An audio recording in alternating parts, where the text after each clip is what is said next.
Morning student. आज हम पढ़ेंगे हिंदी ग्रामर के अंतर्गत संधि। संधि के पहले हमने आपको एक वर्ण का वीडियो अपलोड करवाया है। वर्ण टॉपिक के अंतर्गत आपने वर्ण कितने प्रकार के होते हैं, वर्णों का वर्गीकरण, उसमें स्वर, व्यंजन, ये सारी चीज़ें आपने पढ़ी है। हमने आपको संधि पढ़ाने के पहले वर्ण का वीडियो इसीलिए अपलोड करवाया है ताकि आप स्वर और व्यंजन से रिलेटेड अपने सारे जो डाउट हैं वो क्लियर कर सकें, क्योंकि जब हम संधि पढ़ते हैं तो हमें उसमें स्वर और व्यंजन के ही बारे में अधिकतर क्वेश्चंस आपको मिलते हैं। तो यदि आप वर्ण का वीडियो पूरी तरह से देख लेते हैं, समझ लेते हैं, वो आपके लिए बहुत ही इम्पॉर्टेंट है। अगर आप उसे बहुत अच्छे से समझ लेते हैं तो आपको संधि पढ़ने में बहुत आसानी जाएंगी। इसीलिए आप वर्ण का वीडियो पूरा देखें और उसे याद करें। ओके, अब हम पढ़ते हैं संधि की परिभाषा। सबसे पहले संधि की परिभाषा में हम ये जानेंगे कि संधि है क्या। ठीक है, दो या दो से अधिक वर्णों के, वर्ण अर्थात वही हमने आपको जो बताया वर्ण के अंतर्गत स्वर और व्यंजन जो वर्ण होते हैं, है ना, जिसमें अ से लेकर आहा तक और क से लेकर ज्ञानी तक के पूरी वर्णमाला होती है, तो उसके हर एक वर्ण को यहाँ पे वर्ण कहा गया है। दो या दो से अधिक वर्ण के परस्पर निकटतम मेल से जो विकार उत्पन्न होता है, मतलब ये हुआ कि जब दो वर्ण आपस में टकराते हैं, मिलते हैं, ठीक है, उनके निकटतम मतलब पास में आने से, उनके मिलने से जो विकार उत्पन्न होता है, विकार का मतलब होता है परिवर्तन, है ना, उसमें जो भी परिवर्तन आता है तो उस परिवर्तन को ही संधि कहते हैं। दो वर्ण जब आपस में टकराते हैं तो उनके टकराने से जो नया शब्द बनता है, जो नया विकार होता है, वह संधि कहलाता है। दूसरे शब्दों में संधि को जब हम विच्छेद करते हैं तो सम धन धी, इसका मतलब होता है मेल। सम का मतलब होता है मेल या जोड़, ठीक है, अर्थात संधि का मतलब होता है कि दो वर्णों को आपस में मिलाना। दो निकटवर्ती वर्णों के परस्पर मेल से जो विकार उत्पन्न होता है वह संधि कहलाता है। यहाँ तक आप समझ ही गए होंगे। इसके बाद हम पढ़ेंगे संधि के भेद। संधि के भेद में आपको यहाँ बताया गया है कि संधि के 3 भेद होते हैं। संधि के कितने भेद होते हैं? संधि के 3 भेद होते हैं। पहला है स्वर संधि, दूसरा व्यंजन संधि और तीसरा विसर्ग संधि। स्वर और व्यंजन को तो आप जानते ही हैं और विसर्ग आपने अधिकांशतः संस्कृत में पढ़ा है। किसी भी शब्द के अंत में लगने वाले जो 2 बिंदी होते हैं उसे विसर्ग कहा जाता है। ठीक है, अब स्वर संधि। स्वर संधि की परिभाषा में आप जानेंगे कि जब स्वर और स्वर आपस में टकराते हैं, ठीक है, इसे हम अभी बाद में जब हम इसे अलग अलग पढ़ेंगे तो हम इसे और अच्छे से आपको डिफाइन करके बताएंगे, प्लस आपको इसके एग्जाम्पल सहित आपको बताया जाएगा ताकि आपका पूरा स्वर संधि ठीक तरह से क्लियर हो जाए। ठीक है, अभी इसकी परिभाषा आप देखिए। स्वर संधि किसे कहते हैं? जहां 2 स्वर आपस में टकराते हैं वहां स्वर संधि कहलाती है। ठीक है, व्यंजन संधि, जहां व्यंजन के साथ में स्वर या व्यंजन दोनों हो सकता है। शुरुआत में व्यंजन रहेगा और उसके बाद में उसके साथ में स्वर या व्यंजन दोनों हो सकता है, वहां व्यंजन संधि होती है। और विसर्ग संधि में विसर्ग के साथ में जब स्वर या व्यंजन का मिलाप होता है तो वहां पे व्यंजन संधि होती है। ठीक है, अब इसके बाद हम स्वर संधि को समझेंगे। स्वर संधि, स्वर संधि की परिभाषा हमने देखा कि जहां 2 स्वर आपस में टकराते हैं वहां स्वर संधि होती है। स्वर संधि के भी 5 भेद बताए गए हैं। स्वर संधि के कितने भेद होते हैं? स्वर संधि के 5 भेद होते हैं। सबसे पहला होता है दीर्घ स्वर संधि। सबसे पहला होता है दीर्घ स्वर संधि। दीर्घ का मतलब होता है बड़ा। दीर्घ का मतलब होता है बड़ा। इसकी परिभाषा देखिए आप, जब ह्रस्व या दीर्घ, ह्रस्व हमने आपको वर्ण में बताया था कि ह्रस्व का मतलब होता है लघु या छोटा, ठीक है। तो जब ह्रस्व या दीर्घ अ ई उ के बाद, अ ई उ के बाद समान वर्ण आए तो उन वर्णों का दीर्घ वर्ण हो जाता है। कहने का मतलब है कि जब दो वर्ण आपस में, चाहे वो छोटे छोटे वर्ण हो, चाहे वह छोटे प्लस बड़े वर्ण हो, चाहे वह बड़े बड़े वर्ण हो, लेकिन उसमें सिर्फ ये शर्त है कि वो स्वर होने चाहिए, ठीक है। सिर्फ स्वर होने चाहिए, और चाहे वो दीर्घ से छोटे से बड़ा मिल रहा हो, या बड़े से बड़ा मिल रहा हो, या छोटे से छोटा मिल रहा हो, वो अंत में प्लस होने के बाद बड़ा बन जाता है, दीर्घ वर्ण हो जाता है, ठीक है। दीर्घ का मतलब होता है बड़ा। तो जब दीर्घ वर्ण हो जाता है तो दीर्घ स्वर संधि कहलाती है। इसका एग्जाम्पल हम आपको बताते हैं। जैसे अ प्लस अ मिला के बड़ा आ बन जाएगा, ठीक है। फिर इसकी कंडीशन है, 4 कंडीशन होती है इसकी, आप उसे समझ लीजिए। अ की 4 कंडीशन होती है, ठीक है। पहले में छोटा अ से छोटा आ मिल रहा है तो बड़ा आ बन रहा है। फिर देखिए आप, छोटे अ से बड़ा आ मिलेगा तो भी बड़ा आ बनेगा।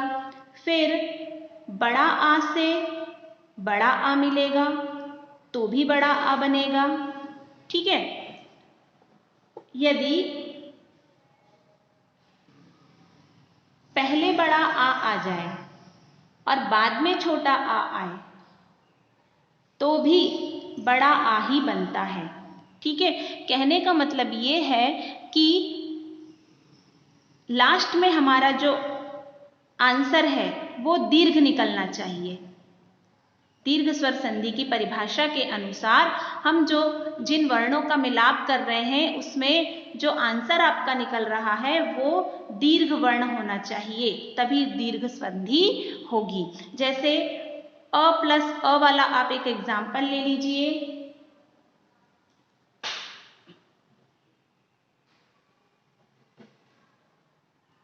देह प्लस अंत, ठीक है। तो ये हो जाता है आपका देहांत। देह प्लस अंत बराबर देहांत। अब यहाँ पे देखिए आप, ह में किसी प्रकार की कोई मात्रा नहीं लगी है, तो जब हम ह बोलते हैं तो यहाँ हमारे मुख से अ उच्चारित होता है और यहाँ पे लिखा हुआ है अ, तो यहाँ पर का अ प्लस अ मिला करके क्या बना, यहाँ पे ये बड़ा आ बन गया, ठीक है। अ प्लस अ मिला करके बड़ा आ बन गया।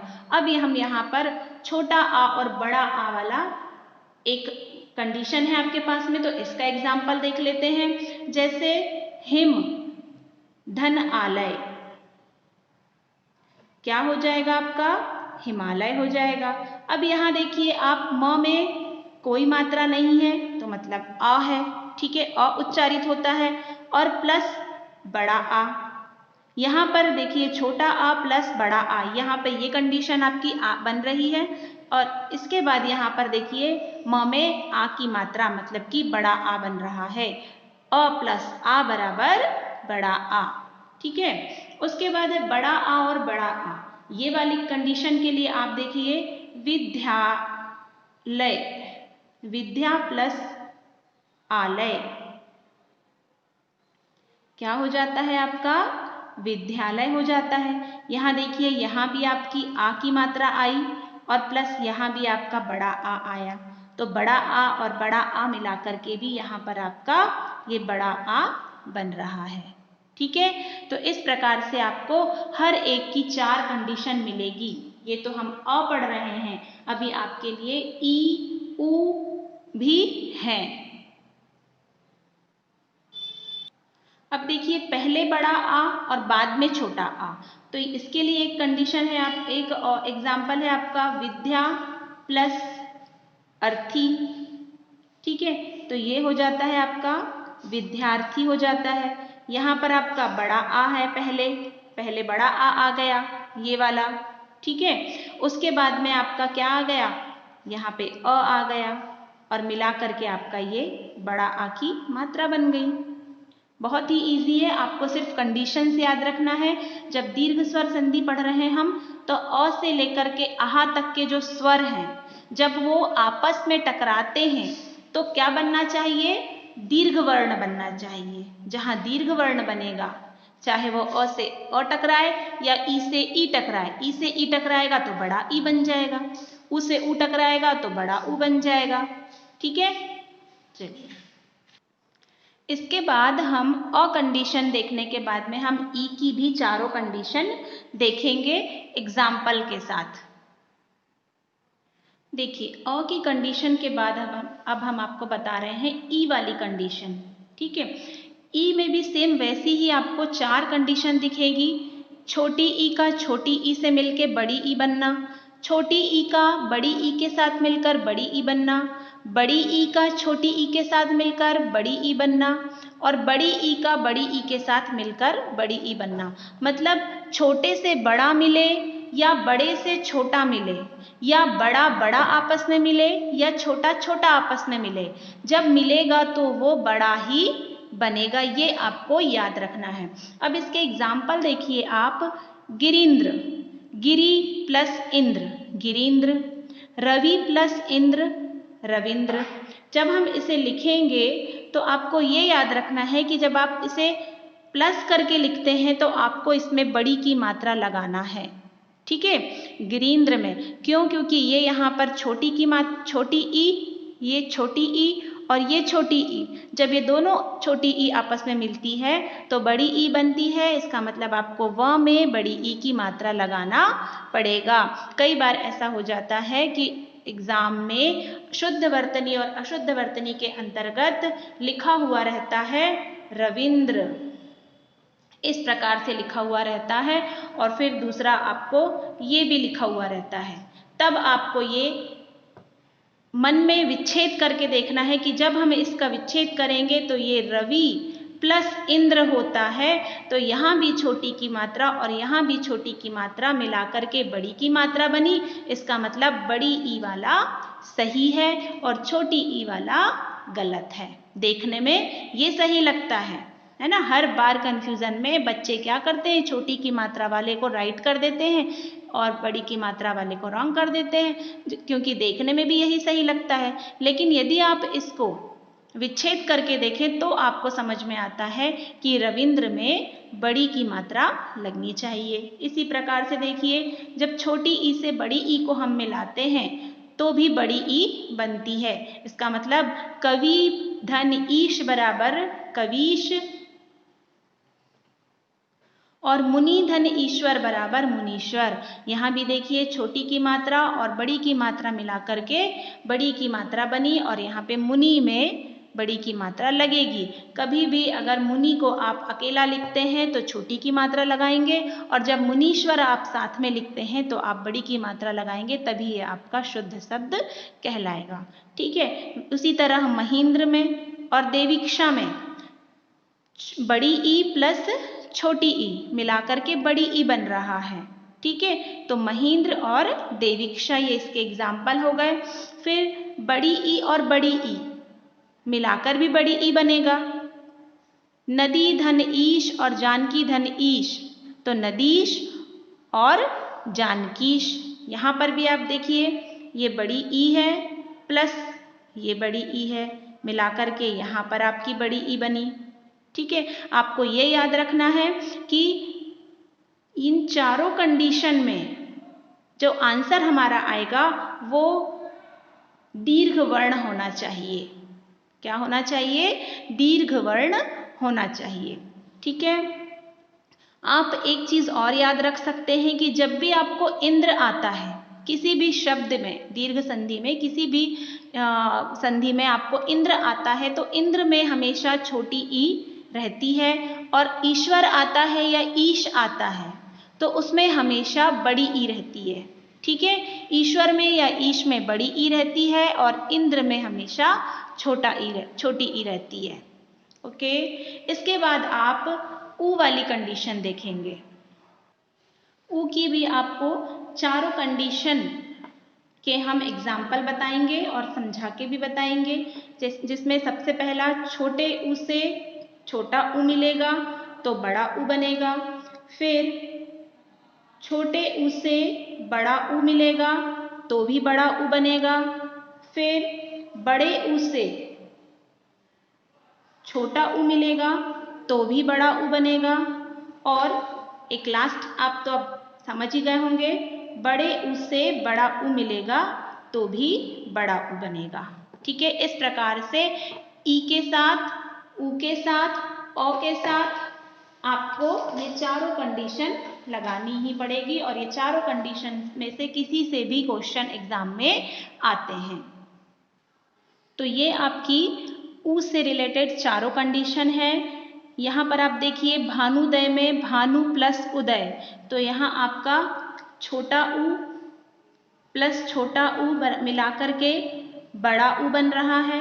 ठीक है, इसी तरह एक और हम इसका आपको एग्जाम्पल बताते हैं, गुरु धन उपदेश, क्या हो जाता है, गुरुपदेश।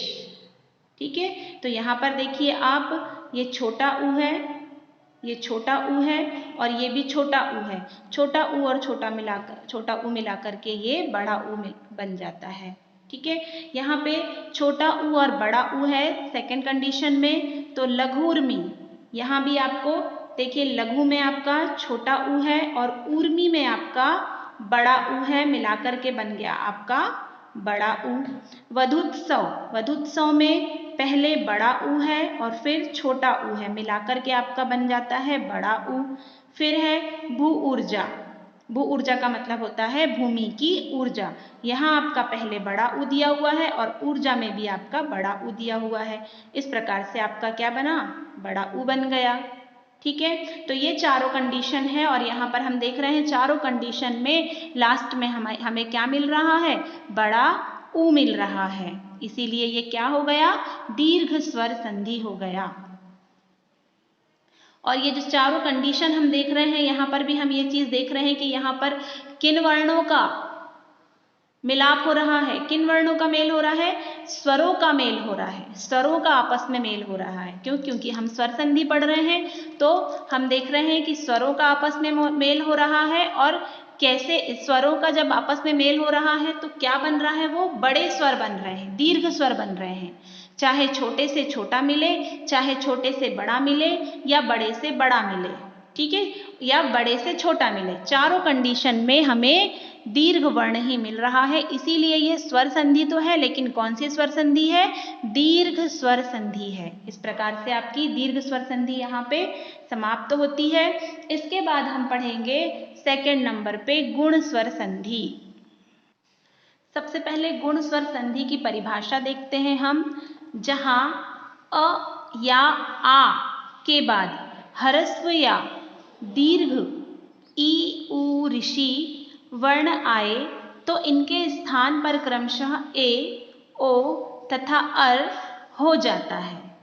ठीक है, बहुत ही इजी है, आपको परिभाषा में कठिन लग रहा होगा, लेकिन जैसे हम इसके एग्जाम्पल समझेंगे, परिभाषा से वैसे भी परिभाषा नहीं पूछी जाती है एग्जाम में, तो आप जैसे ही इसके एग्जाम्पल पढ़ेंगे तो आपको ये परिभाषा भी समझ में आ जाएगी। ठीक है, जहाँ अ या आ के बाद है ना, पहले आ रहेगा, जब हम विच्छेद करते हैं किसी भी शब्द का, तो विच्छेद करने के बाद पहले पार्ट में और दूसरे पार्ट में, ठीक है, पहले पार्ट के अंत वाला अक्षर और दूसरे पार्ट का फर्स्ट वाला अक्षर, ये ही देखा जाता है, पहले पार्ट का लास्ट वाला वर्ण और दूसरे पार्ट का फर्स्ट वाला वर्ण का मिलान। ठीक है, तो अ या आ हो और उसके बाद दूसरे वाले पार्ट में ई उ या ऋषि वर्ण आए तो उनके स्थान पर क्या हो जाएगी, या तो ए की मात्रा या ओ की मात्रा या अर। अब यहाँ पे र में हलंत क्यों लगा है, क्योंकि र आधा है, ठीक है, हमने जब आपको वर्ण समझाया तो हमने समझाया था कि कोई भी व्यंजन अगर उसमें हलंत लगा है तो इसका मतलब है वो आधा है, और र जब आधा रहता है तो र का क्या बन जाता है, रेफ बन जाता है। ठीक है, तो इसका क्या बन जाएगा, इस र का रेफ बन जाएगा और ये अर हो जाएगा। हम इसको जब उच्चारित करेंगे मुख से तो अर वाली ध्वनि हमारे मुंह से निकलेगी। ठीक है, इसमें भी कुल 10 कंडीशन बनती है। कितनी कंडीशन बनती है, 10 कंडीशन बनती है। हम पूरी 10 कंडीशन के एक दो एग्जाम्पल आपको यहाँ बताएंगे, जिससे आपको पूरी कंडीशन क्लियर हो जाएगी। आप इसे एक चीज़ और समझ लीजिए कि जिस प्रकार हम दीर्घ स्वर संधि पढ़ रहे थे तो उसमें हमारा जो आंसर था वो क्या निकलता था, दीर्घ वर्ण निकलता था, है ना। तो उसी तरह यहाँ पर हमें क्या मिलना चाहिए लास्ट में, ए की मात्रा, ओ की मात्रा या अर। ठीक है, अर का मतलब होता है रेप, र का मतलब होता है यहाँ पे रेप, और मुख से हमारे अर उच्चारित होगा। तो इस प्रकार से ये 3 कंडीशन बनने पर गुण स्वर संधि होगी। ठीक है, चलिए इसका एग्जाम्पल देखते हैं। अब पहला एग्जाम्पल आप देखिए, अ से अ या आ बोला है, ठीक है, और उसके साथ में ई उ या ऋषि का मिलना। तो हम सबसे पहले अ से ई को मिलाते हैं। ठीक है, पहले हम मिलाते हैं अ प्लस ई, अ प्लस ई मिलाकर के बनेगा ए। क्या बनेगा, ए बनेगा। ठीक है, तो इसका है एग्जाम्पल है नर प्लस इंद्र। हमने आपको बताया था कि जब भी इंद्र लिखें हम तो छोटी ई लगाएं, तभी वो शुद्ध वर्तनी में आएगा। नर प्लस इंद्र, यहाँ पर अ है, र में कोई मात्रा नहीं है तो यहाँ अ है, और प्लस ये छोटी ई है। ठीक है, तो ये क्या हो जाएगा, नरेंद्र बन जाएगा। अब देखिए यहाँ पर र में जब अ और ई मिला तो क्या बन गया, ए बन गया। इस प्रकार से ये आपकी पहली कंडीशन हो गई। यहाँ पे सबसे पहले हम अ के साथ ई को मिलाने वाली कंडीशन देखेंगे, उसके बाद अ के साथ उ, फिर आ के साथ ई और बड़ा आ के साथ भी उ। ठीक है, उसके बाद अ या आ के साथ में ऋ ऋषि। इस प्रकार से हमारी पूरी 10 कंडीशन यहाँ पे बनेगी। अ प्लस ई बराबर क्या बनेगा, ए बनेगा। अब जहां भी ये ए बनेगा तो वहां पर ए की जगह क्या लग जाएगा, ए की मात्रा लग जाएगी। ओके, नर धन इंद्र बराबर नरेंद्र। अब देखिए यहाँ पे ये अ लिखा र है तो र को उच्चारित कर रहे हैं, तो यहाँ पे अ आ रहा है, और इंद्र में छोटा ई, तो अ प्लस ई बराबर बना ए, और ए की हमने नरेंद्र में क्या लगाई, ए की मात्रा लगाई। अब यहाँ पर देखिए हम दूसरी कंडीशन लेते हैं। यहाँ अ से बड़ी ई का मिलना। ठीक है, ये अ से बड़ी ई का मिलना, तो अ प्लस ई बराबर भी ए ही होगा। गण प्लस ईश बराबर गणेश। यहाँ पे देखिए आप, ये छोटा अ है, यहाँ पे कोई मात्रा नहीं लगी है, मतलब यहाँ पे अ है। उसके बाद यहाँ पर जब देखिए आपने ईश लिखा तो हमने आपको बताया था कि ईश में हमेशा, ईश या ईश्वर में बड़ी ई रहता है और इंद्र में हमेशा छोटी ई रहता है। तो यहाँ पर आपका ये हो गया बड़ी ई, मिलाकर के क्या बन गया, ए बन गया। और हमने ए की क्या बताया आपको, मात्रा लगाना है। आपको ए एड़ी नहीं लिखना है, बल्कि आपको यहाँ पे प्लस करने के बाद उसकी मात्रा लगाना है। उसके बाद तीसरी कंडीशन आपकी बनती है बड़ा आ के साथ, बड़ा आ के साथ ई की। ठीक है, बड़ा आ के साथ ई की, और फिर बड़ा आ के साथ बड़ी ई की। इस प्रकार से इस कंडीशन में भी जो हमें आंसर मिलेगा वो क्या मिलेगा, ए ही मिलेगा। महा प्लस इंद्र बराबर महेंद्र। यहाँ पे आपका बड़ा आ है और प्लस ये आपकी छोटी ई है, मिलाकर के आपका बनता है ए। फिर है बड़ा आ के साथ बड़ी ई, तो यहाँ आपने लिखा रमा प्लस ईश। यहाँ पर आपका बड़ा आ है और ईश में आपकी बड़ी ई है तो बन जाता है ए एड़ी का ए, और इसकी लग जाती है रमेश में मात्रा, ए की मात्रा। ठीक है, अब हम लेंगे, ये तो हमारी ए एड़ी वाली कंडीशन हो गई। ठीक है, कैसे कैसे बना है ए, अ से ई को मिलाने पर, अ से बड़ी ई को मिलाने पर, बड़ा आ से छोटी ई को मिलाने पर, बड़ा आ से बड़ी ई को मिलाने पर, इतनी कंडीशन में हमारा ए हमें मिलता है। ठीक है, अब हम करते हैं ओ वाला। हमें 3 कंडीशन पे गुण स्वर संधि मिलती है, ए की मात्रा पे, ओ की मात्रा पे और अर के उच्चारण पे। ठीक है, तो हमने ए वाली कंडीशन देख ली है। अब ओ की कंडीशन कब बनेगी, जहां ऊ का प्रयोग होगा, है ना, अ या आ के साथ में जब ऊ का प्रयोग होगा तो अ या आ से ऊ के मिलने पर ओ की मात्रा बन जाती है।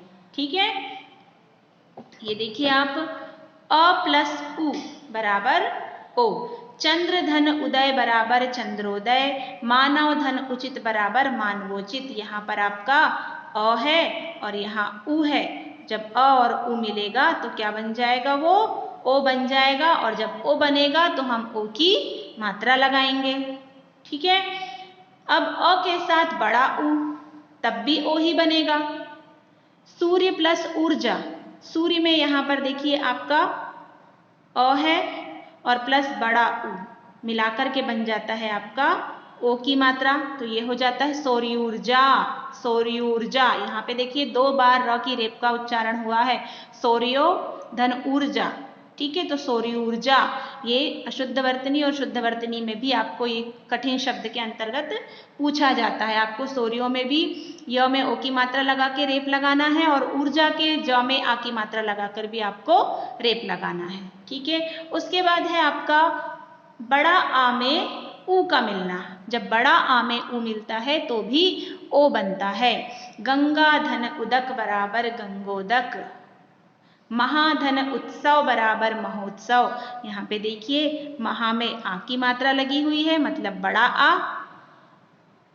और उत्सव में छोटा ऊ है।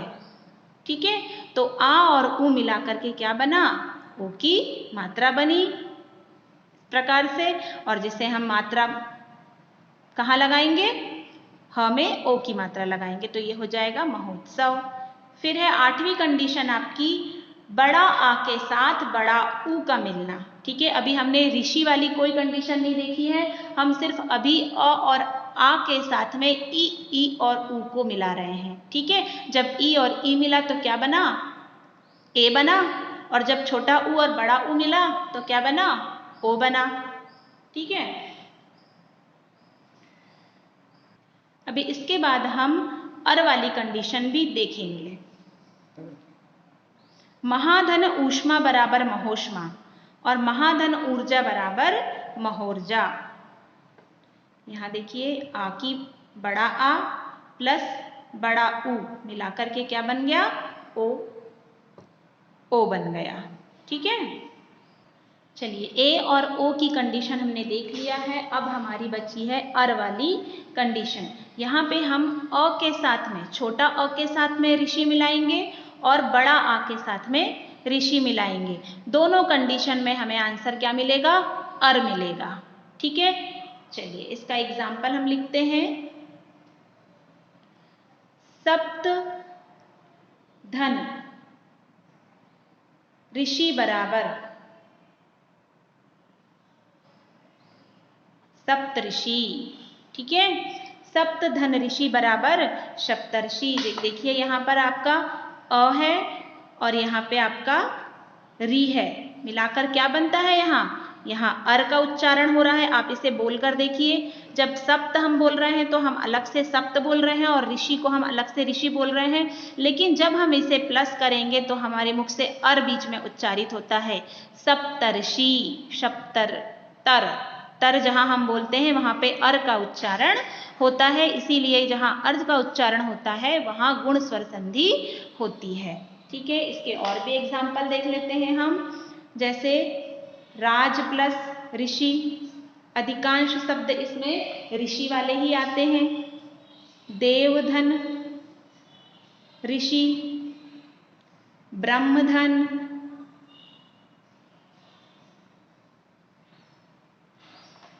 ऋषि। ठीक है, अब इसे हम प्लस करेंगे तो क्या हो जाएगा, ये राजर्षि, देवर्षि और ब्रह्मर्षि। इस प्रकार से जब हम इसका उच्चारित करते हैं तो राजर अर निकलता है मुख से, फिर देवर्षि, महर्षि, ब्रह्मर्षि। ठीक है, इस प्रकार से ये आपका। अब यहाँ पे देखिए आप बड़ा आ वाली भी हम एक कंडीशन ले लेते हैं आपके सामने। महा धन ऋषि बराबर महर्षि। ठीक है, कभी भी मह नहीं होता, मह कभी नहीं होता, मह शब्द कभी नहीं होता, वो होता है महाधन ऋषि। लेकिन इसका मतलब ये नहीं कि आप यहाँ पे महर्षि लिख दोगे, ऐसा नहीं है। ठीक है, यहाँ पे आ की मात्रा का लोप हो जाएगा, यहाँ पर क्या लगेगा, अर लगेगा, महर्षि, महर्षि। आप इसको बोल के देखेंगे तो यहाँ पे अर उच्चारित होता है। ठीक है, यहाँ बड़ा आ, यहाँ पे ऋषि और यहाँ पे अर का उच्चारण होता है। तो इस प्रकार जहाँ पर ए की मात्रा, ओ की मात्रा और अर का उच्चारण होता है, वहाँ पे आपका क्या हो जाता है, वहाँ पे आपकी गुण स्वर संधि हो जाती है। यहाँ पर आपका दीर्घ संधि और दीर्घ स्वर संधि और गुण स्वर संधि आपका कंप्लीट होता है। इसके बाद की वीडियो में हम नेक्स्ट वीडियो में पढ़ेंगे गुण स्वर संधि के बाद यण स्वर संधि। ठीक है, okay, have a nice day.